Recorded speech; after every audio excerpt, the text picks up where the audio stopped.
Un drame a secoué les prisonniers de Makala de Kinshasa. Là-bas, des prisonniers qui tentaient de s'évader dans la nuit du 1er au 2 septembre 2024 sont tués par balle. Le ministre de l'Intérieur parle d'au moins 129 personnes mortes dont 24 par balle. Lors de l'évasion, de nombreux coups de feu ont été entendus. On dénombre 129 prisonniers tués, dont 24 par balle, des femmes violées ainsi que d'incendies des bureaux du greffe, de l'infirmerie et des dépôts des vivres, d'après le gouvernement. L'intervention des forces de l'ordre et de sécurité pour étouffer une tentative d'évasion a été disproportionnée. En RDC, les voix se sont élevées pour exiger une enquête. L'horrible scène a suscité de vives indignations au sein de la classe socio-politique congolaise. Plusieurs acteurs dénoncent l'assassinat, le massacre, ou encore le carnage, pointant l'irresponsabilité des autorités étatiques qui ne respectent pas la vie humaine.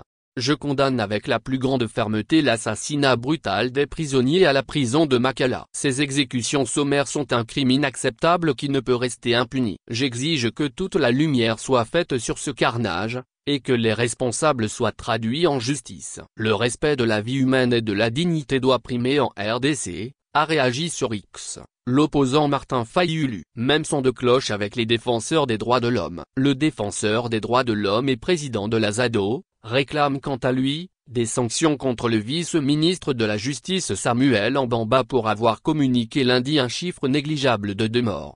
Le vice-ministre de la Justice doit être suspendu pour avoir menti au peuple sur le nombre de personnes décédées à la prison de Makala. Un homme qui ment sur des questions sensibles peut-il gérer dans la transparence un ministère? Trop, c'est trop, a écrit Jean-Claude Katende. Les autorités parlent d'une tentative d'évasion maîtrisée par l'armée et la police, mais les premiers chiffres commencent à apparaître et le bilan humain s'avère très lourd. Selon le ministre de l'Intérieur Jacquemain Chabani, le bilan s'élève actuellement à 129 morts, dont 24 tués par balle après sommation. Il a précisé que ce chiffre est encore provisoire. Les autres détenus seraient décédés par étouffement, selon ses déclarations. Il faut également noter, dans ce bilan tragique, le viol de plusieurs femmes détenues. En outre, 59 blessés ont été répertoriés.